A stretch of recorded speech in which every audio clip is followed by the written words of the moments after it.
দ্বিতীয় খণ্ডের দ্বিতীয় পর্ব। যে কাজে এখানে আসা তার জন্য অনেক চেষ্টা করা যাইতেছে।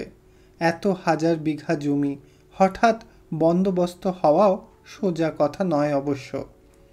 আর একটা ব্যাপার এখানে আসিয়া জানিয়াছি, এই জমি আজ 30 বছর পূর্বে নদী গর্ভে শিকস্তি হইয়া গিয়াছিল। 20 বছর হইলেও বাহির হইয়াছে, কিন্তু যাহারা পিতৃপিতামহের জমি গঙ্গায় ভাঙিয়া যাওয়ার পরে অন্যত্র উঠিয়া গিয়া বাস করিয়াছিল, সেই পুরাতন প্রজাদিগকে জমিদার এইসব জমিতে দখল দিতে চাহিতেছেন না। মোটা সেলামি ও বর্ধিত হারে খাজনার লোভে নতুন প্রজাদের সঙ্গেই বন্দোবস্ত করিতে চান। অথচ যেসব গৃহহীন আশ্রয়হীন অতি দরিদ্র পুরাতন প্রজাকে তাহাদের ন্যায্য অধিকার হইতে বঞ্চিত করা হইয়াছে, তাহারা বারবার অনুরোধ উপরোধ কান্নাকাটি করিয়াও জমি পাইতেছে না। আমার কাছেও অনেকে আসিয়াছিল, তাহাদের অবস্থা দেখিলে কষ্ট হয়, কিন্তু জমিদারের হুকুম, কোনো পুরাতন প্রজাকে জমি দেওয়া হইবে না। কারণ একবার চাপিয়া বসিলে তাহাদের পুরাতন সত্ত্ব তাহারা আইনত দাবি করিতে পারে। জমিদারের লাঠির জোর বেশি। প্রজারা আজ 20 বৎসর ভূমিহীন ও গৃহহীন অবস্থায় দেশে দেশে মজুরি করিয়া খায়। কেহ সামান্য চাষবাস করে, অনেকে মরিয়া গিয়াছে, তাহাদের ছেলেপিলেরা নাবালক বা অসহায়। প্রবল জমিদারের বিরুদ্ধে স্রোতের মুখে কুটার মতো ভাসিয়া যাইবে। এদিকে নতুন প্রজা সংগ্রহ করা যায় কোথা হইতে? মুঙ্গের, পূর্ণিয়া, ভাগলপুর, ছাপড়া প্রভৃতি নিকটবর্তী জেলা হইতে লোক যাহারা আসে, দর শুনিয়া পিছাইয়া যায়। 2-5 জন কিছু কিছু লইতেছেও। এইরূপ মৃদু গতিতে অগ্রসর হইলে 10,000 বিঘা জঙ্গলি জমি প্রজাবিলি হইতে 20-25 বৎসর লাগিয়া যাইবে। আমাদের এক ডিহি কাছারি আছে, সেও ঘোর জঙ্গলময় মহাল। এখান থেকে 19 মাইল দূরে। জায়গাটার নাম লবটুলিয়া। কিন্তু এখানেও যেমন জঙ্গল সেখানেও তেমনই। কেবল সেখানে কাছারি রাখার উদ্দেশ্য এই যে, সেই জঙ্গলটা প্রতি বছর গোয়ালাদের গরু মহিষ চড়াইবার জন্য খাজনা করিয়া দেওয়া হয়। এ বাদে সেখানে প্রায় 200-300 বিঘা জমিতে বন্যকুলের জঙ্গল আছে। লাক্ষা কীট পুষিবার জন্য লোকে এই কুল বন জমা লইয়া থাকে। এই টাকাটা আদায় করিবার জন্য সেখানে 10 টাকা মাহিনার একজন পাটোয়ারি ও তাহার একটা ছোট কাছারি আছে। কুলবন ইজারা দিবার সময় আসিতেছে। একদিন ঘোড়া করিয়া লবটুলিয়াতে রওনা হইলাম। আমার কাছারি ও লবটুলিয়ার মাঝখানে একটা উঁচু রাঙামাটির ডাঙা প্রায় 7-8 মাইল লম্বা।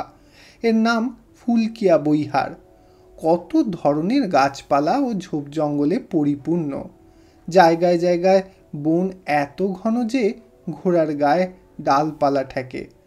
ফুলকিয়া বৈহার যেখানে নামিয়া গিয়া সমতল ভূমির সহিত মিশিল, চান্ন বলিয়া একটি পাহাড়ি নদী সেখানে উপলখণ্ডের উপর দিয়া ঝিরঝির করিয়া বহিতেছে।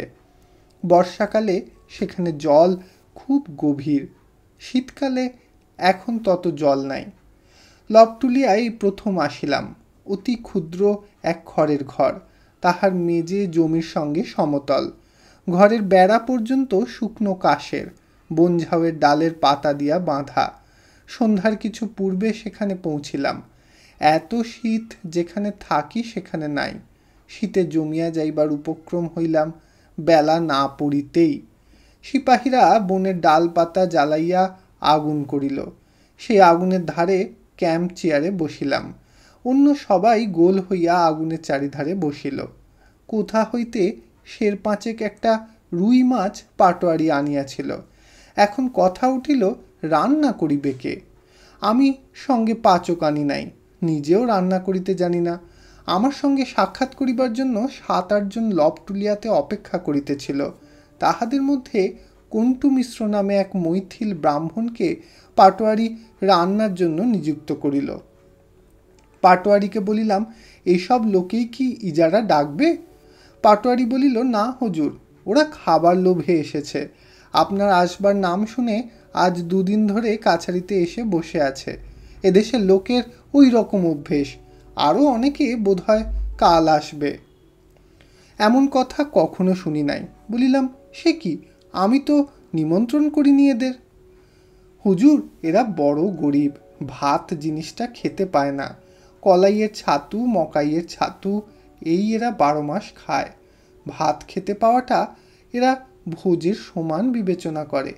আপনি আসছেন, ভাত খেতে পাবে এখানে, সেই লোভে সব এসেছে। দেখুন না আরও কত আসে। পাটোয়ারি উত্তর করিল, বাংলাদেশের লোকে বড় বেশি সভ্য হইয়া গিয়াছে ইহাদের তুলনায়। মনে হইল, কেন জানি না এই অন্ন ভোজন লোলুপ সরল ব্যক্তিগুলিকে আমার সে রাত্রে এত ভালো লাগিল। আগুনের চারিধারে বসিয়া তাহারা নিজেদের মধ্যে গল্প করিতেছিল, আমি শুনিতেছিলাম। প্রথমে তাহারা আমার আগুনে বসিতে চাহে নাই, আমার প্রতি সম্মানসূচক দূরত্ব বজায় রাখিবার জন্য। আমি তাহাদের ডাকিয়া আনিলাম। কন্টু মিশ্র কাছে বসিয়াই আসান কাঠের ডালপালা জ্বালাইয়া মাছ রাঁধিতেছে। ধুনা পোড়াইবার মতো সুগন্ধ বাহির হইতেছে ধোঁয়া হইতে। আগুনের কুণ্ডের বাহিরে গেলে মনে হয় যেন আকাশ হইতে বরফ পড়িতেছে, এত শীত। খাওয়া দাওয়া হইতে রাত হইয়া গেল অনেক। কাছারিতে যত লোক ছিল সকলেই খাইল। তারপর আবার আগুনের ধারে গোল হইয়া বসা গেল। শীতে মনে হইতেছে শরীরে রক্ত পর্যন্ত জমিয়া যাইবে। ফাঁকা বলিয়াই শীত বোধহয় এত বেশি, কিংবা বোধহয় হিমালয় বেশি দূর নয় বলিয়া। আগুনের ধারে আমরা 7-8 জন লোক। সামনে ছোট ছোট দুখানি খড়ের ঘর। একখানিতে থাকিব আমি, আর একখানিতে বাকি এতগুলি লোক। আমাদের চারিদিকে ঘিরিয়া অন্ধকার বন ও প্রান্তর, মাথার উপরে নক্ষত্র ছড়ানো, দূর প্রসারী অন্ধকার আকাশ। আমার বড় অদ্ভুত লাগিল, যেন চিরপরিচিত পৃথিবী হইতে নির্বাসিত হইয়া মহাশূন্যে এক গ্রহে অন্য এক অজ্ঞাত রহস্যময় জীবনধারার সহিত জড়িত হইয়া পড়িয়াছি। একজন 30-32 বছরের লোক এই দলের মধ্যে আমার মনোযোগকে বিশেষভাবে আকৃষ্ট করিয়াছিল। লোকটির নাম গণরি তেওয়ারি। শ্যামবর্ণ দোহারা চেহারা, মাথায় বড় চুল, কপালে 2টি লম্বা ফোঁটা কাটা। এই শীতে গায়ে একখানা মোটা চাদর ছাড়া আর কিছু নাই। এদেশে রীতি অনুযায়ী গায়ে একটা মেরজাই থাকা উচিত ছিল, তা পর্যন্ত নাই। অনেকক্ষণ হইতে আমি লক্ষ্য করিতেছিলাম, সে সকলের দিকে কেমন কুণ্ঠিতভাবে চাহিতেছিল, কারো কথায় কোনো প্রতিবাদ করিতেছিল না। অথচ কথা যে সে কম বলিতেছিল তা নয়। আমার প্রতি কথার উত্তরে কেবল সে বলে, হুজুর। এদেশের লোকে যখন অন্য কোনো মান্য ও উচ্চ পদস্থ ব্যক্তির কথা মানিয়া লয়, তখন কেবল মাথা সামনের দিকে অল্প ঝাঁকাইয়া সসম্ভ্রমে বলে, হুজুর। গণরীকে বলিলাম, তুমি থাকো কোথায় তেওয়ারিজি? আমি যে তাহাকে সরাসরি প্রশ্ন করিব, এতটা সম্মান যেন তাহার পক্ষে সম্পূর্ণ অপ্রত্যাশিত। এভাবে সে আমার দিকে চাহিল, বলিল, ভীমদাস টোলা হুজুর। তারপর সে তাহার জীবনের ইতিহাস বর্ণনা করিয়া গেল, একটানা নয়, আমার প্রশ্নের উত্তরে টুকরা টুকরা ভাবে। গণরি তেওয়ারির বয়স যখন 12 বছর, তার বাপ তখন মারা যায়। এক বৃদ্ধা পিসিমা তাহাকে মানুষ করে। সে পিসিমাও বাপের মৃত্যুর বছর 5 পরে যখন মারা গেলেন, গণরি তখন জগতে ভাগ্য অন্বেষণে বাহির হইল। কিন্তু তাহার জগৎ পূর্বে পূর্ণিয়া শহর, পশ্চিমে ভাগলপুর জেলার সীমানা, দক্ষিণে এই নির্জন অরণ্যময় ফুলকিয়া বৈহার, উত্তরে কুশি নদী ইহারই মধ্যে সীমাবদ্ধ। ইহারই মধ্যে গ্রামে গ্রামে গৃহস্থের দুয়ারে ফিরিয়া, কখনো ঠাকুর পূজা করিয়া, কখনো গ্রাম্য পাঠশালায় পণ্ডিতি করিয়া কায়িক ক্লেশে নিজের আহারের জন্য কলাইয়ের ছাতু ও চীনা ঘাসের দানার রুটির সংস্থান করিয়া আসিয়াছে। সম্প্রতি 2 মাস চাকুরি নাই। পর্বতা গ্রামের পাঠশালা উঠিয়া গিয়াছে। ফুলকিয়া বৈহারের 10,000 বিঘা অরণ্যময় অঞ্চলে লোকের বস্তি নাই। এখানে যে মহিষ পালকের দল মহিষ চড়াইতে আনে জঙ্গলে, তাহাদের বাথানে বাথানে ঘুরিয়া খাদ্য ভিক্ষা করিয়া বেড়াইতেছিল। আজ আমার আসিবার খবর পাইয়া অনেকের সঙ্গে এখানে ও আসিয়াছে। আসিয়াছে কেন, সে কথা আরও চমৎকার। এখানে এত লোক এসেছে কেন তেওয়ারিজি? আমি প্রশ্ন করিলাম। তেওয়ারি বলিল, হুজুর, সবাই বললে ফুলকিয়ার কাছারিতে ম্যানেজার এসেছেন, সেখানে গেলে ভাত খেতে পাওয়া যাবে, তাই ওরা এলো, ওদের সঙ্গে আমিও এলাম। আমি জিজ্ঞাসা করিলাম, ভাত এখানকার লোকে কি খেতে পায় না? গণরি তেওয়ারি বলিল, কোথায় পাবে হুজুর, নওগচ্ছি আর মারোয়ারিরা রোজ ভাত খায়। আমি নিজে আজ ভাত খেলাম বোধহয় 3 মাস পরে। গত ভাদ্র মাসের সংক্রান্তিতে রাসবিহারী সিং রাজপুতের বাড়ি নেমন্তন্ন ছিল।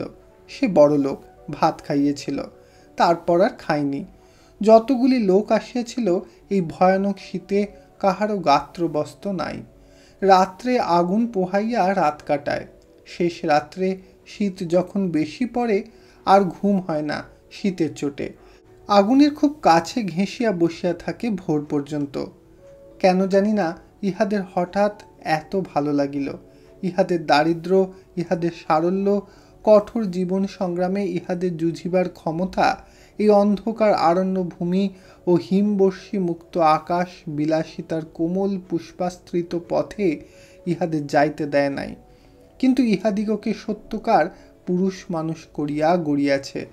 দুটি ভাত খাইতে পাওয়ার আনন্দে যারা ভীমদাস টোলা ও পর্বতা হইতে 9 মাইল পথ হাঁটিয়া আসিয়াছে বিনা নিমন্ত্রণে, তাহাদের মনের আনন্দ গ্রহণ করিবার শক্তি কত সতেজ ভাবিয়া বিস্মিত হইলাম।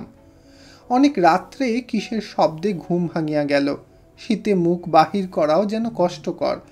এমন যে শীত এখানে তা না জানার দরুন উপযুক্ত গরম কাপড় ও লেপ তোষক আনি নাই। কলিকাতায় যে কম্বল গায়ে দিতাম সেখানেই আনিয়াছিলাম। শেষ রাত্রে সে যেন ঠান্ডা জল হইয়া যায় প্রতিদিন। যে পাশে শুইয়া থাকি শরীরের গরমে সেদিকটা তবুও থাকে একরকম, অন্য কাতে পাশ ফিরিতে গিয়া দেখি বিছানা কনকন করিতেছে। সে পাশে মনে হয় যেন ঠান্ডা পুকুরের জলে পৌষ মাসে রাত্রে ডুব দিলাম। পাশেই জঙ্গলের মধ্যে কিসের যেন সম্মিলিত পদশব্দ, কাহারা যেন দৌড়িতেছে। গাছপালা, শুকনো বনঝাউয়ের গাছ মটমট শব্দে ভাঙিয়া ঊর্ধ্বশ্বাসে দৌড়িতেছে। কি ব্যাপারখানা কিছু বুঝিতে না পারিয়া সিপাহী বিষ্ণুরাম পাঁড়ে ও স্কুলমাস্টার গণরি তেওয়ারিকে ডাক দিলাম। তাহারা নিদ্রাজড়িত চোখে উঠিয়া বসিল। কাছারির মেঝেতে যে আগুন জ্বালা হইয়াছিল তাহারই শেষ দীপ্তিটুকুতে ওদের মুখে আলস্য সম্ভ্রম ও নিদ্রালুতার ভাব ফুটিয়া উঠিল।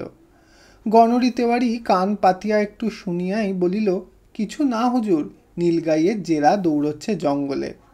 কথা শেষ করিয়াই সে নিশ্চিন্ত মনে পাশ ফিরিয়া শুইতে যাইতেছিল। জিজ্ঞাসা করিলাম, নীলগাইয়ের দল হঠাৎ এত রাত্রে অমন দৌড়বার কারণ কি? বিষ্ণুরাম পাঁড়ে আশ্বাস দিবার সুরে বলিল, হয়তো কোনো জানোয়ারে তাড়া করে থাকবে হুজুর, এছাড়া আর কি? আমি জিজ্ঞাসা করিলাম, কি জানোয়ার? উত্তর আসিল, কি আর জানোয়ার হুজুর, জঙ্গলের জানোয়ার। শের হতে পারে, নয়তো ভালুক। যে ঘরে শুইয়া আছি নিজের অজ্ঞাতসারে তাহার কাশ ডাঁটায় বাঁধা আগরের দিকে নজর পড়িল। সে আগরও এত হালকা যে বাহির হইতে একটি কুকুরে ঠেলা মারিলেও তাহা ঘরের মধ্যে উল্টাইয়া পড়ে। এমন অবস্থায় ঘরের সামনেই জঙ্গলে নিস্তব্ধ নিশীথ রাত্রের বাঘ বা ভালুকে বন্য নীলগাইয়ের দল তাড়া করিয়া লইয়া চলিয়াছে, এ সংবাদটিতে যে বিশেষ আশ্বস্ত হইলাম না তাহা বলাই বাহুল্য। একটু পরেই ভোর হইয়া গেল। ইতি আরণ্যক উপন্যাসের 2য় খণ্ডের 2য় পর্ব সমাপ্ত হইল। ধন্যবাদ।